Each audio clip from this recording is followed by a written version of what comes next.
The Property Bulletin by London Property, the home of superprime.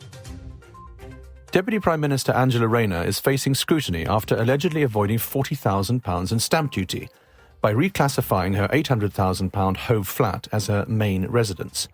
This is despite championing tougher taxes on second homes, including a 100% council tax premium and proposals for a national property tax on homes worth over £500,000. Critics accuse her of hypocrisy and even breaching the ministerial code, while her office maintains the move was entirely within the rules. The controversy comes at a sensitive time for the UK property market, with transaction volumes already down 28% following Labour's 2024 tax hike and investors wary of further changes. The row has reignited debates over stamp duty reform, including Labour's plan for a proportional property tax that could further distort the market, discourage investment in property and shift costs from buyers to sellers, potentially deterring older homeowners from downsizing. For now, buyers are adopting a wait-and-see approach, while overseas investors remain cautious amid talk of a 7% surcharge. The Rayner saga underscores a bigger truth. In UK real estate, political risk and perception can shape investor confidences as much as economic fundamentals, making clarity, trust and consistent policy critical to the sector's stability.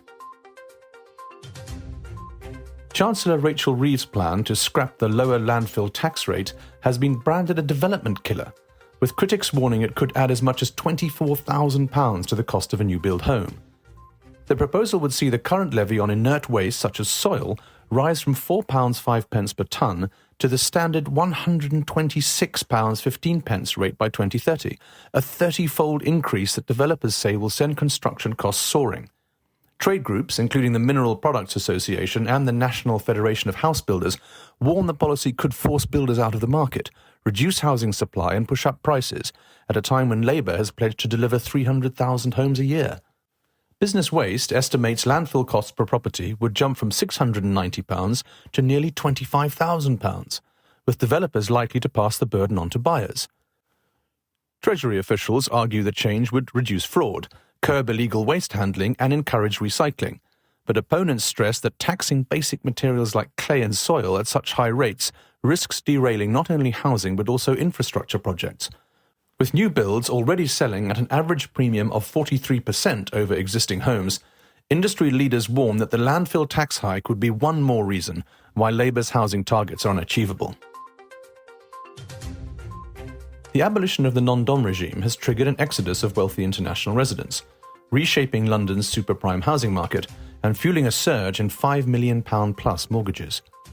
Analysis by Lubbock Fine Wealth Management shows the value of such loans jumped 22% in 2024 to £3 billion, as affluent UK buyers stepped in to acquire properties released by departing non-doms who once favoured cash deals.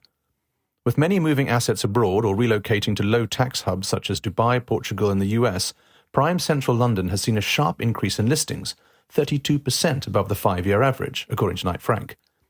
Domestic buyers, often using leverage to preserve investments or fund purchases from future income, are now driving activity at the top end. While some non-doms are retaining properties as rentals, others are liquidating, adding to supply. The Treasury's new foreign income and gains regime, offering 4 years of overseas tax exemption to new arrivals, may attract future wealth, but many newcomers are opting to rent before committing.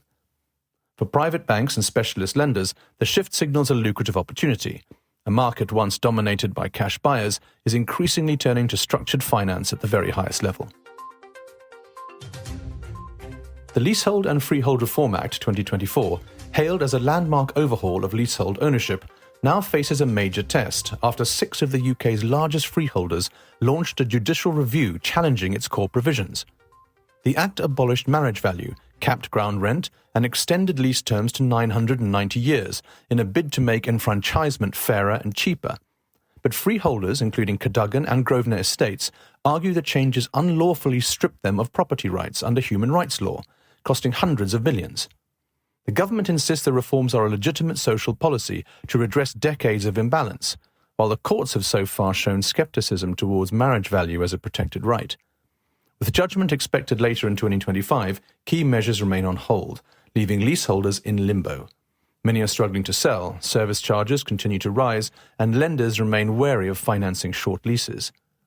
The outcome could either cement Parliament's long-promised reforms or force a legislative rethink, with billions in asset value and the future of leasehold ownership at stake.